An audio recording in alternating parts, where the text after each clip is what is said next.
ಸಾವಿಗೆದ್ದ ಕಾರ್ಮಿಕನ ಕುಟುಂಬದಿಂದ ನ್ಯಾಯಕ್ಕಾಗಿ ಆಗ್ರಹಿಸಿ ಪ್ರತಿಭಟನೆ.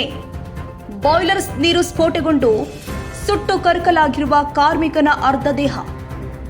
ನನಗೆ ನ್ಯಾಯ ಕೊಡಿ ಇಲ್ವೇ ವಿಷ ಕೊಡಿ, ಇಡೀ ಕುಟುಂಬವೇ ಜೀವ ಬಿಡುತ್ತೇವೆ.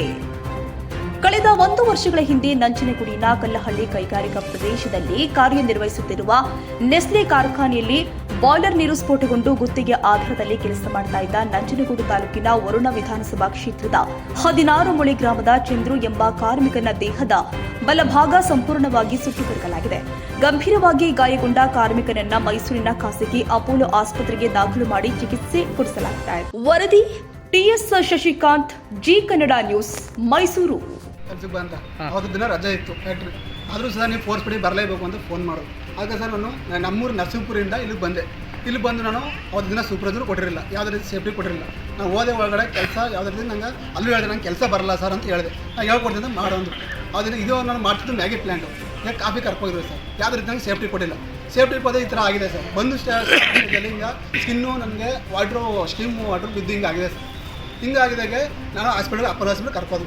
ಅಪೋಲೋ ಕರ್ಕೊಂಡು 2 ದಿನಕ್ಕೆ 3 ದಿನಕ್ಕೆ ಡಿಸ್ಚಾರ್ಜ್ ಮಾಡೋಕೆ ಹೋದ್ರು ಸರ್.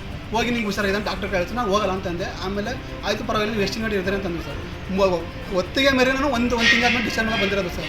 ನಾಳೆ ಅವತ್ತು 1 ತಿಂಗಳಾದ್ಮೇಲೆ ನಡ್ತಿಗೆ ಬೇರೆ ಥರ ಆಪ್ರೇಷನ್ ಆಯಿತು ಸರ್. ಆಪ್ರೇಷನ್ ಆಗಿ ತೊಂದರೆ ಆಗಿದೆ. ಈಗ ಆಗ ನಾನು ಕಂಪ್ನಿ ಕಡೆಯಿಂದ ಕೆಲಸ ಕೊಡಿ ಅಂತ ಕೇಳ್ತಿದ್ದೀನಿ ಸರ್.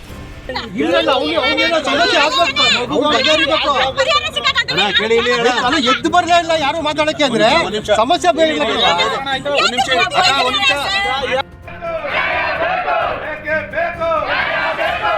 ಈಗ 1.5 ತಿಂಗಳು ಆಯ್ತು. ಕರೆಕ್ಟಾಗಿ 15 ದಿನಕ್ಕೊಂದ್ಸಲಿ ಗಾಯಕ್ಕೆ ಇಂಜೆಕ್ಷನ್ಸ್ ಕೊಡಿಸ್ಬೇಕು, ಅದು ಕರೆಕ್ಟಾಗಿ ಕೊಡಿಸ್ತಾ ಇಲ್ಲ. ಅದು ಗಂಟು ಉಳ್ಕತ್ತು ಅಂದರೆ ಅದು ಕ್ಯಾನ್ಸರ್ ರೀತಿ ತಿರುಗುತ್ತೆ. ಮುಂದಕ್ಕೆ ನನಗೂ ನನ್ನ ಪಾಪಗೂ ಯಾರು ಜವಾಬ್ದಾರಿ?